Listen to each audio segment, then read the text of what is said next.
अगर हम बात करें नंबर 2, जैसे हमने एक के बारे में बात किया सन रूलिंग, ऐसे 2 नंबर है वो मून रूलिंग है, चंद्रमा का नंबर है। तो इन लोगों के लिए सावन के महीने में क्या ऐसा ये काम करें कि भगवान शिव की कृपा मिले? ये वैसे भी काफ़ी क्रिएटिव होते हैं और जिस भी वर्क प्रोमाइसेस पे रहते हैं काफ़ी डिमांडिंग होते हैं। इनके इमोशनल बॉन्ड सबके साथ अच्छे होते हैं। तो ये पब्लिक रिलेशन जैसी चीज़ों में होते हैं या तो फिर टीचिंग वगैरह फील्ड में होते हैं। तो इन्हें मतलब 2 नंबर से रोल होने वाले लोगों का मानसिक वर्क ज़्यादा होता है।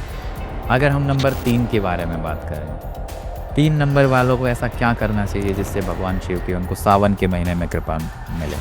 देखिए एक पॉडकास्ट हमने बनाई था 3 नंबर वालों के लिए, तो उस समय भी ये उपाय बताया था मैंने कि इनका भी सारा इंटेलेक्चुअल और सारा ब्रेन वर्क ही होता है। टीचिंग, एडवाइजरी या तो काउंसलिंग वगैरह जैसी जॉब्स में होते हैं और ब्यूरोक्रेट्स भी होते हैं। तो मैनेजमेंट स्किल इनमें अच्छी होती है।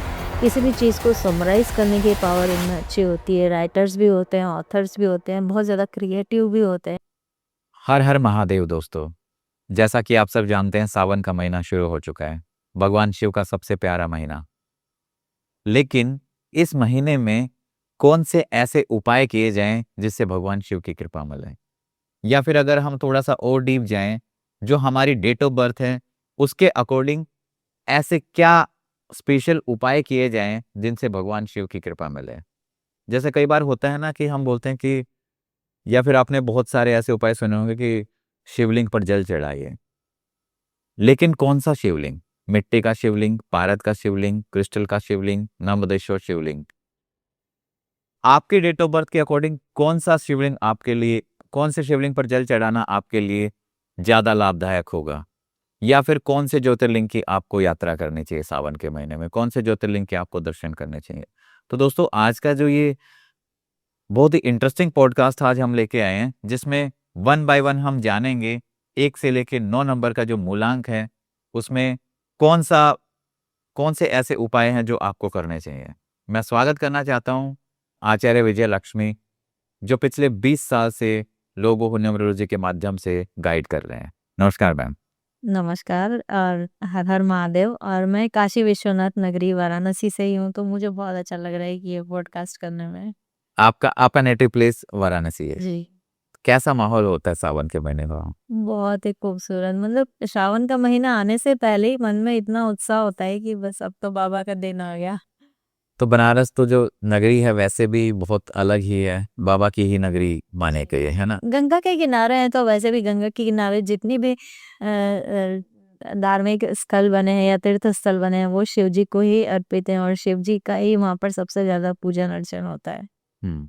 तो अगर हम न्यूमरोलॉजी वाइज़ देखें मैम, कैसा रहने वाला है सावन का महीना अगर अलग-अलग बात करें? मैंने काशी में रहकर काफ़ी सारी बुक्स पढ़ी हैं, शिव पुराण हो गए, शिव कल्याण पढ़े हैं, तो उनको ही मैं अपने रिसर्च के थ्रू इनकॉर्पोरेट कर रही हूँ, अब न्यूमरोलॉजी के थ्रू ला रही हूँ कि 12 ज्योतिर्लिंग का कैसे इनकॉर्पोरेशन हम मूलांक के आधार पर करें, और इसीलिए ये पॉडकास्ट लेकर आ रहे हैं हम।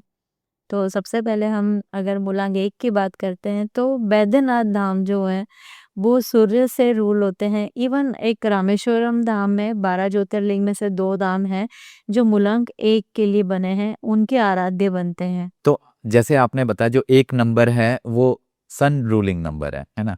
और जैसे वैद्यनाथ है, बाबा वैद्यनाथ है या फिर रामेश्वरम है, दोनों का कहीं न कहीं सन से रिलेशन है। अब लोगों को यहाँ पे जाके दर्शन करने चाहिए या इनकी फ़ोटो घर में लानी चाहिए? कैसे आगे का तरीका क्या होना चाहिए?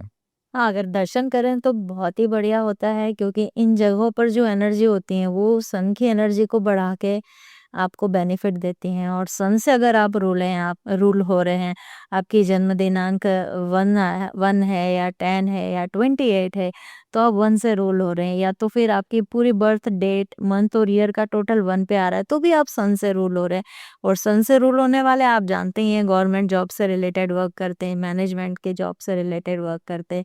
ये लीडरशिप में भी अगर इनकी बात की जाए तो ये छोटे-मोटे लीडर नहीं होते, एमपीज़, एमएलए, सीएम वगैरह होते हैं। तो डेफ़िनेटली इन्हें अगर इन जगहों की आराधना की जाए, इवन अगर मेडिकल इंडस्ट्री से भी अगर बात की जाए तो जो टॉप के डॉक्टर्स हैं, टॉप के सर्जन्स हैं, वो 1 नंबर से रूल होते हैं। और वैद्यनाथ धाम का मीनिंग ही यही है कि वैद्य मतलब कि डॉक्टर।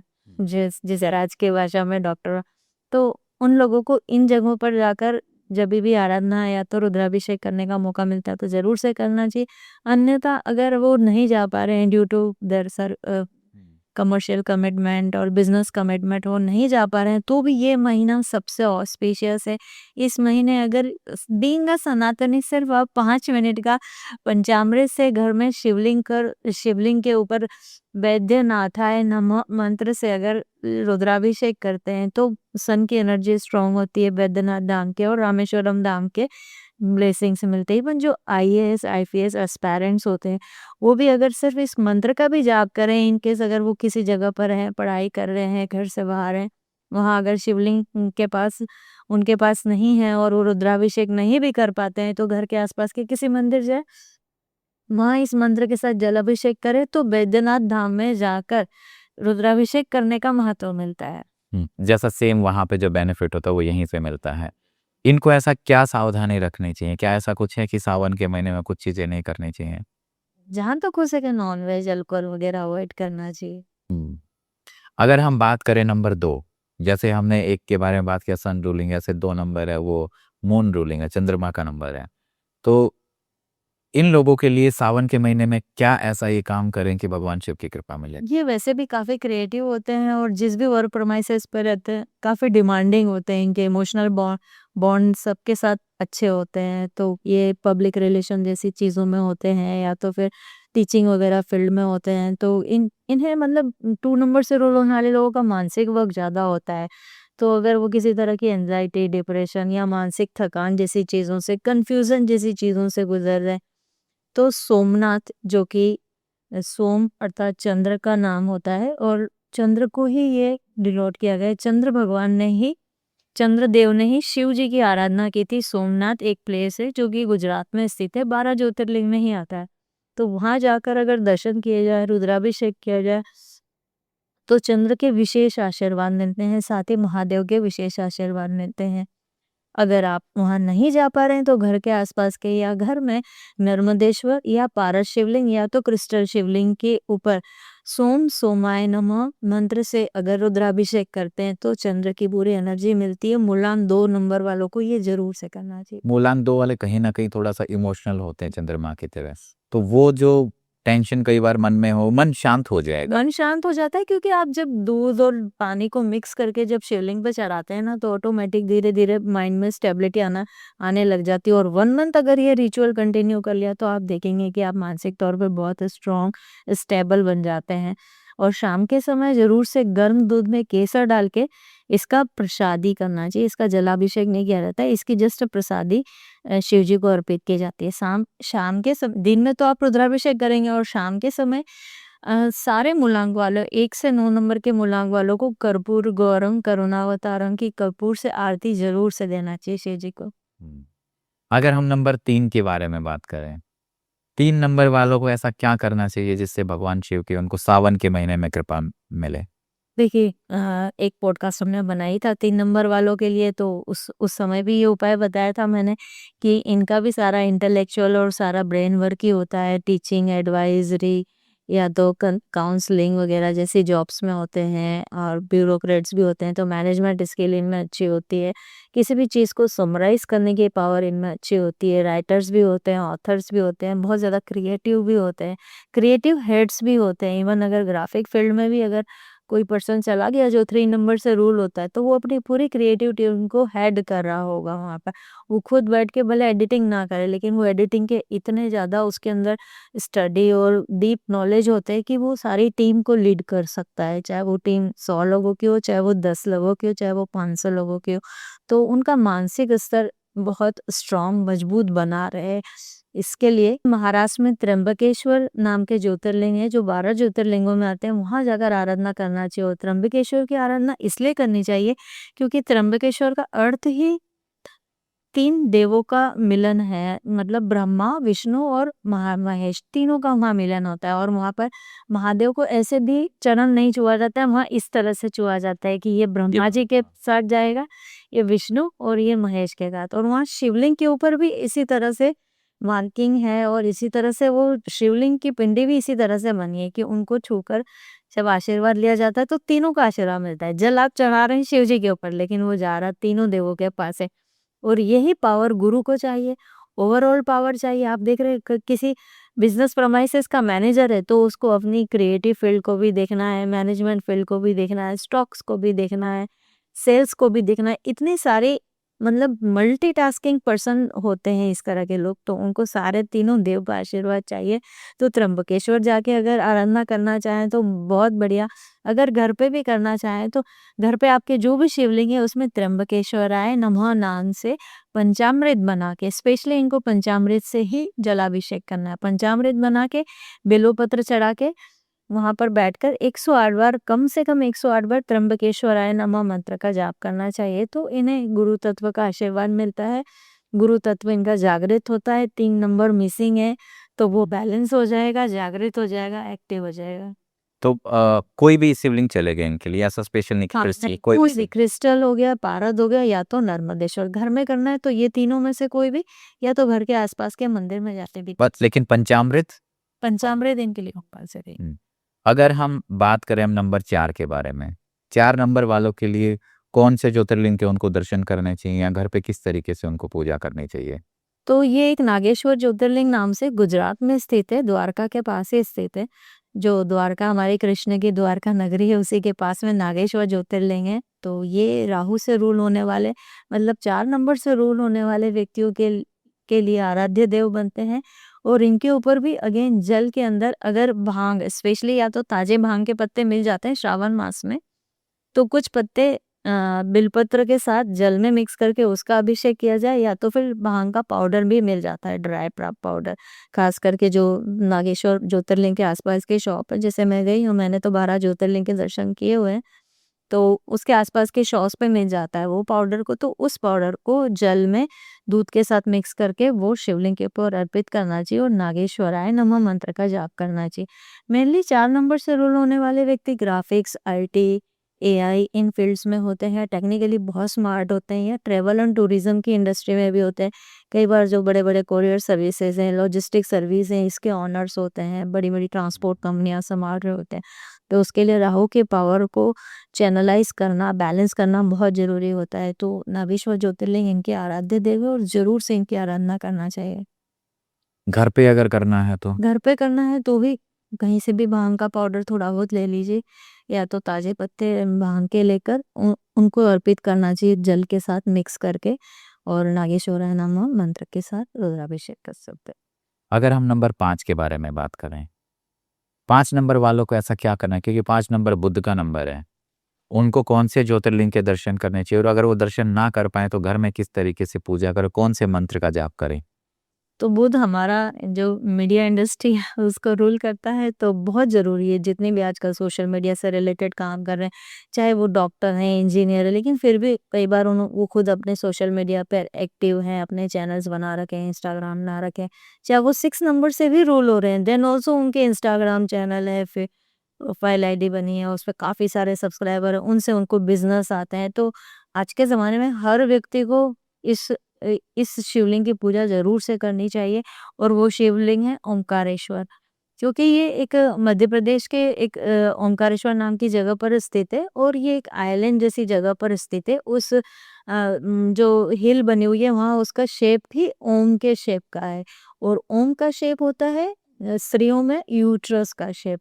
तो ये संतान का भी कारक है, कम्युनिकेशन का भी कारक है। तो जिनको भी संतान से रिलेटेड इश्यूज हो रहे हैं, या संतान होने में इशू हो रहे हैं, या संतान से कोई प्रॉब्लम, दुख दर्द चल रहे हैं, तो उनसे भी निजात पाने के लिए ओंकारेश्वराय नमः मंत्र का जाप करके शिवलिंग पर अभिषेक करना चाहिए।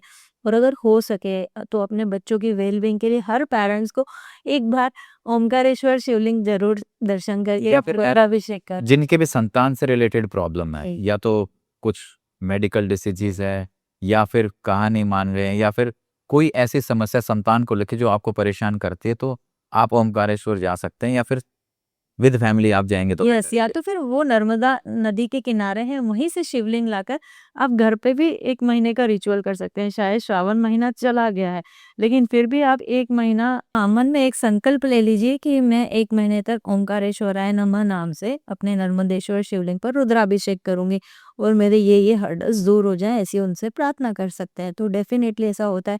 काफ़ी सारे क्लाइंटों को दिया है मैंने ये रेमेडी और ये अनुभूत और सक्सेस रेमेडी है। यानी घर पे अगर वो आए चाहें तो फिर नर्मदेश्वर शिवलिंग की पूजा कर सकते हैं। वो किसी भी कलर के हो सकते हैं, किसी को लाइट ग्रीन मिल जाते हैं, किसी को व्हाइट जटाधारी भी मिल जाते हैं, किसी जनेऊ किसी धारी भी किसी मिल जाते हैं। किसी किसी शिव क्योंकि वो एक नेचुरल शिवलिंग नेचुरल होता है। होते हैं वो नेचुरल है, उसको थोड़ा-सा शिवलिंग की शेप में मॉडिफाई किया गया होता है। नहीं, मॉडिफाइड नहीं होते सर, वो नेचुरली उनके शेप शिवलिंग शेप में ही आ जाते हैं।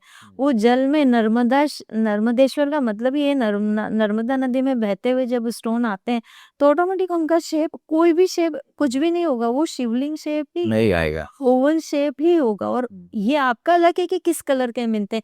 किसी को ब्राउन मिल जाते हैं, किसी को रेडिश मिल जाते हैं, किसी को ग्रीनिश, किसी को मिक्स मिल जाता है। किसी को जनेऊ वाले, किसी को मल्टी कलर भी मिल और जाते हैं। किसी जो राहु केतु से रूल हो रहे हैं ना, मेनली जिनका मूलांक 4 या 7 है, उनको मल्टी कलर वाले भी मिल जाते किसी को अर्धनारीश्वर भी मिल हैं। जाता है। अर्धनारीश्वर में जाते हैं, 50% व्हाइट मिलेगा, 50% किसी और हाँ, या फिर 50% ग्रे, 50% रेडिश, यस। ऐसा। चलिए हम आगे बढ़ते हैं, नंबर 6 के बारे में बात करते हैं। नंबर 6 हमारा वीनस रूलिंग है। तो इनको किस तरीके से भगवान शिव की पूजा करनी चाहिए? तो किसी के भी रिलेशनशिप में हर्डल चल रहे हैं, या जो 6 नंबर को बोर्न हुए, या 15 को बोर्न हुए, या 24 को बोर्न हुए, तो उनका डेस्टिनी नंबर 6 बनता है। साथ ही अगर वो अपनी एज का 40 ईयर क्रॉस कर चुके हैं, तो फिर वो जो नंबर का टोटल होता है, date of birth, month of birth और ईयर ऑफ बर्थ का टोटल करके देखेंगे, और वो जो टोटल हो रहा है उसको कंसिडर करेंगे, तो वो भी अगर 6 पे आ रहा है एडअप होकर, तो जरूर से श्रावण मास में ग्रशनेश्वर और मल्लिकार्जुन, ये 2 ज्योतिर्लिंग होते हैं जो शुक्र को मजबूत करते हैं। इनके यहाँ जाकर दर्शन करने से, रुद्राभिषेक करने से, शाम को प्रसादी करने से, रात को धुनी करने से, कपूर से आरती करने से शुक्र बली होते हैं। खास करके शुक्र बली करने के लिए देखा जाए तो सभी पर्सन्स को करना ही चाहिए, और कपूर जो है वो शुक्र से रूल होता है, शुक्र को। तो इसलिए हर किसी को लग्जरी, ब्रांड, वेल्थ, प्रॉपर्टीज ये तो चाहिए ही, रिकॉग्निशन, रिलेशन स्मूथ चले, तो हर पर्सन को एटलीस्ट शाम के समय, श्रावण मास है चाहे नहीं है, शाम के समय एक कर्पूर गौरम वाली आरती जरूर से शिव जी को अर्पित करना चाहिए। घर पे इजीली कर सकते हैं जी।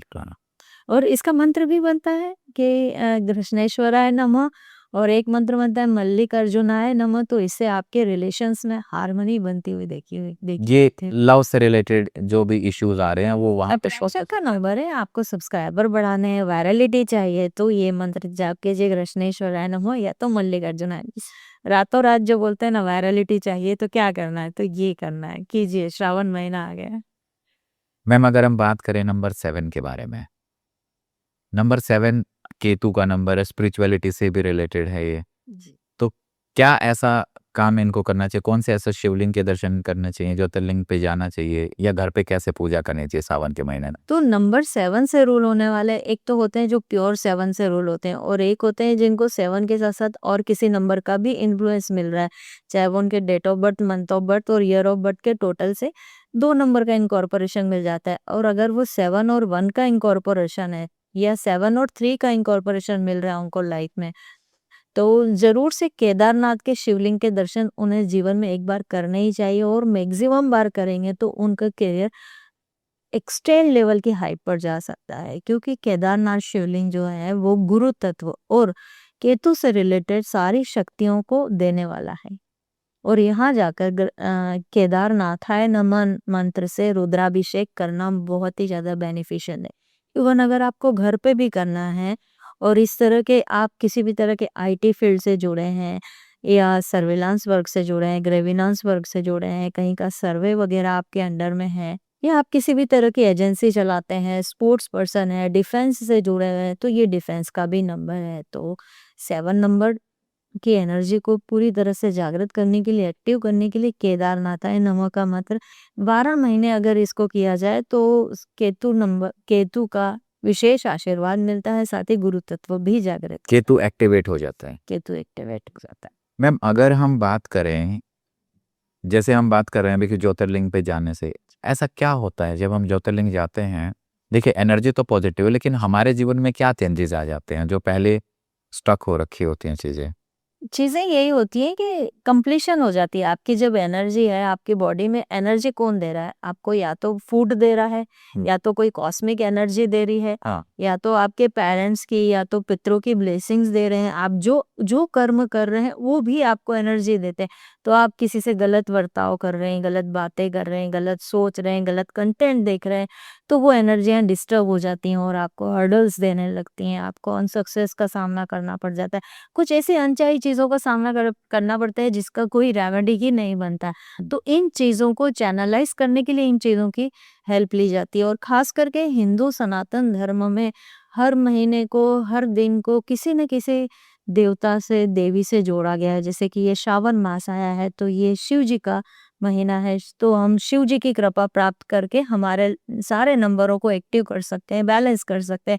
उसके बाद पितृपक्ष आएँगे, नवरात्रि आएगी, गणेश जी आएँगे, तो इन दिनों में हम उन पर्टिकुलर देव को पूजकर स्पेशल हमारे बेनिफिट्स निकालने के लिए हम ये सब करते हैं।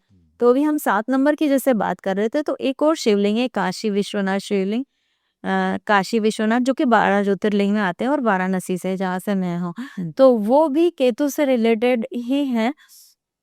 केतु की कृपा प्राप्त करने के लिए उनकी पूजा भी की जाती है, जैसे इनका नाम ही काशी विश्वनाथ है और इवन केतु को भी एक फॉरेन प्लैनेट ही बोला जाता है। तो एक्सपोर्ट इंपोर्ट से रिलेटेड कोई काम है या आप एमएनसी में जॉब करते हैं या मल्टीनेशनल किसी आपका कोई ऐसे काम है जो आप कई बार आपके फॉरेन विजिट्स होते हैं, काफ़ी सारी कंट्रीज़ में आपके क्लाइंट हैं, या तो फिर आप आजकल तो ऐसा है कि आप मल्टीनेशनल नहीं भी हैं तो भी आपका सोशल मीडिया अकाउंट है या वहाँ से आप कुछ ऐसा काम कर रहे हैं कि अदर कंट्री से भी क्लाइंट्स आपको आ रहे हैं या आप चाहते हैं कि आए, तो काशी विश्वनाथाय नमः नाम मंत्र से आप घर के किसी भी शिवलिंग को पारक या तो क्रिस्टल या तो फिर नर्मदेश्वर शिवलिंग पर जाप करते हैं, तो ये चीज़ें आपके लिए बहुत ही बेनिफिशियल साबित होती।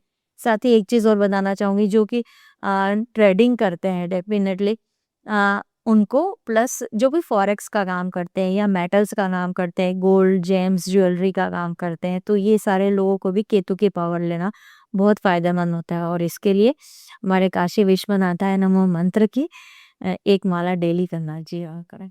मैम नंबर 8 की तरफ बढ़ते हैं। शनि का नंबर है। शनि छोटा प्लैनेट नहीं है सर, इसको पावर हाउस बोलिए। मैम नंबर 8 की तरफ बढ़ते हैं। शनि का नंबर है। शनि मतलब एक पावर हाउस। यस। जो सैटर्न रूलिंग होते हैं लोग, यानी कि जिनका मूलांक 8 होता है, ऐसे लोगों को भगवान शिव की कैसे आराधना करनी चाहिए? क्योंकि भगवान शनिदेव के जो गुरु हैं, वो भी भगवान शिव ही हैं, जी। है ना? तो कैसे सावन में ये ऐसा काम करें कि जिससे लोगों के जीवन में जो शनि साढ़े साती चल रही होती है या शनि के दुष्प्रभाव चल रहे होते हैं, तो वो दूर हो जाएँ? तो बिल्कुल होंगे, श्रावण मास में बस आपको जलाभिषेक करना है, भोलेनाथ है वो तो सब जलाभिषेक से खुश हो जाते हैं।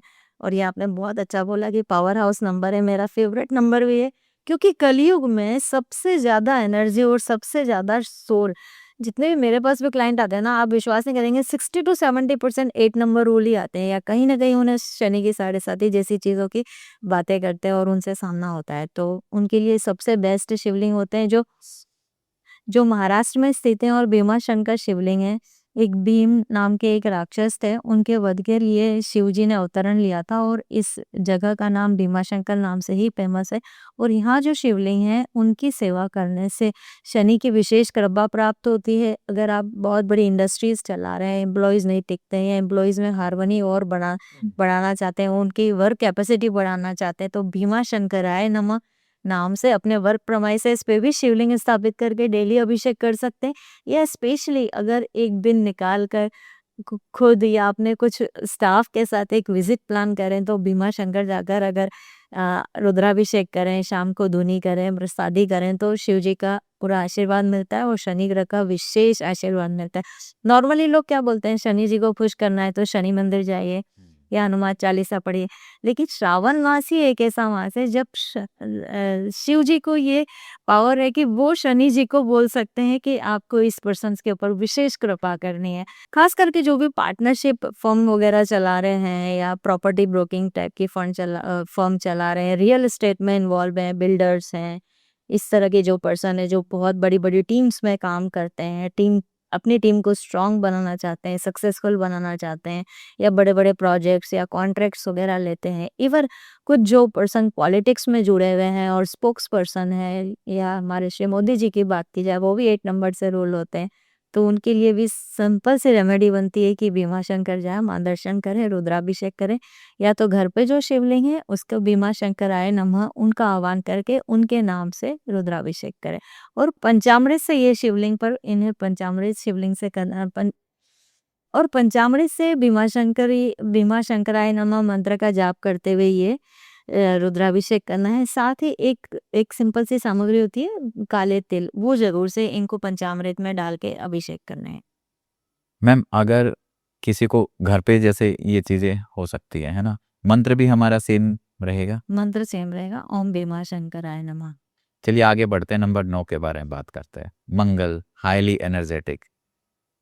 कैसे इन लोगों को, मतलब अगर मैं डेट ऑफ बर्थ की भी बात करूँ जिनका 9, 18, 27 होता है, कैसे इन लोगों को सावन के महीने में भगवान शिव की आराधना करनी चाहिए? 9 नंबर है तो इनमें हमेशा temper issue, aggression issue, ego issue देखे जाते हैं। तो 9 नंबर वालों के लिए हमेशा मैं बोलती हूँ कि रेमेडीज़ करना बहुत ज़रूरी है। 1 से लगा के 8 नंबर वाले लोग अगर रेमेडी ना भी करें या कभी-कभी करें, इनडायरेक्ट रेमेडी करें तो भी चल जाता है। लेकिन 9 नंबर वाले को स्पेशली रेमेडी करना ज़रूरी है। और इनके लिए जो शिवलिंग बनते हैं वो है जो उज्जैन मध्य प्रदेश में स्थित है महाकालेश्वराय नमः। इस मंत्र से जाप करके उन पे रुद्राभिषेक करना चाहिए। महाकालेश्वर का मंगल से ये एसोसिएशन बनता है कि वो दक्षिण मुखी हैं। सिर्फ एकमात्र वर्ल्ड में एकमात्र मंदिर है जो दक्षिण मुखी शिवलिंग है और सिद्ध शिवलिंग है और 12 ज्योतिर्लिंग में आता है। तो इसका महत्व बहुत ज़्यादा है, खास करके जो डिफेंस में, स्पोर्ट्स में या फिटनेस इंडस्ट्री में है, जिम ट्रेनर वगैरह हैं, तो उनके लिए ये महाकालेश्वर मंदिर की विजिट करना या तो वहाँ जाकर रुद्राभिषेक करना बहुत ज़्यादा फायदेमंद होता है। साथ ही अगर वो घर पे भी नर्मदेश्वर शिवलिंग पर महाकालेश्वराय नमः नाम से पंचामृत से अभिषेक करते हैं, साथ ही उसमें कुछ रोली डालते हैं या लाल फूल के कुछ लीव्स डालते हैं, पत्ते डालते हैं, तो भी ये मंगल को जागृत करने के लिए, मंगल को कंट्रोल करने के लिए, मंगल को ब्लेसिंग करने के लिए सबसे बेस्ट रेमेडी है। मैम जैसे यहाँ पे हमने स्पेशलाइजेशन की बात की, जैसे 1 के लिए क्या है, 2 नंबर वालों के लिए क्या है, 9 नंबर वालों के लिए क्या अलग अलग बात थी। क्या ऐसा कोई कॉमन मंत्र है या ऐसे कोई कॉमन विधि है जिसको हर कोई कर सकता है स्पेशलाइजेशन ना? देखिए, 3 व सनातनी हर व्यक्ति के घर में एक नर्मदेश्वर शिवलिंग या पारस शिवलिंग या क्रिस्टल का शिवलिंग होना सबसे ज़्यादा ज़रूरी है, क्योंकि महादेव देवों के लिए में हमारे खुद के भी पितर हैं। अगर उनकी सेवा आप करेंगे तो आप जीवन के किसी भी हर्डल से नहीं गुजरेंगी। जैसे कि आज इतने सारे क्लाइंट आते हैं, पैसों की तंगी है, रिलेशनशिप में हर्डल्स है, सोशल स्टेटस नहीं है, चीज़ें बिगड़ती जा रही हैं, अचानक एक्सीडेंट या कुछ भी किसी भी तरह के बिना बिना बात के किसी तरह की व्याधि आ गई, बीमारी आ गई, तो इन सब चीज़ों से आपके पिता ही आपको बचा सकते हैं, आदि देव महादेव की बचा सकते हैं। तो हर घर में एक शिवलिंग होना ज़रूरी है। और एक कॉमन मंत्र है द्वादश ज्योतिर्लिंगाय नमः, जो मेरा सबसे फेवरेट शिव मंत्र है। तो द्वादश ज्योतिर्लिंगाय नमः नाम से जब आप मंत्र करते हैं तो आपके 1 नंबर से लगा के 9 नंबर तक की सारी एनर्जी आपको मिल जाती है। और शिव जी के ऊपर जब आप अभिषेक करते हैं तो ये सारे 9 प्लैनेट्स आपके बैलेंस होना शुरू हो जाते हैं, एक्टिव हो जाते हैं। तो दोस्तों इस वीडियो में आपने देखा कि 1 से 9 नंबर के जो मूलांक हैं उनको अपने घर में किस तरीके से भगवान शिव की आराधना करनी चाहिए, कौन से शिवलिंग की पूजा करनी चाहिए। और मैं ये सजेस्ट करूँगा कि अगर आपके पास समय है, सावन का महीना है, तो आप अपने मूलांक के अकॉर्डिंग उस जो पर्टिकुलर ज्योतिर्लिंग पर जरूर जाइए, वहाँ के दर्शन कीजिएगा। वो ना हो सके तो आपके आसपास जो भी ज्योतिर्लिंग है आप उनके दर्शन करने जरूर जाइएगा, क्योंकि ज्योतिर्लिंग एक एनर्जी का पावर हाउस है। दोस्तों अगर आपकी लाइफ में क्लैरिटी नहीं है, कंफ्यूजन है, आपको समझ ही नहीं आ रहा है कि क्या करना है, तो आप मैम से डायरेक्ट कंसल्टेशन ले सकते हैं। इसके लिए आप नीचे दिए गए नंबर या वेबसाइट पर जाकर अपॉइंटमेंट बुक कर सकते हैं। हम मिलते हैं आपको एक नए टॉपिक, नए वीडियो के साथ। तब तक बने रहिए हमारे साथ।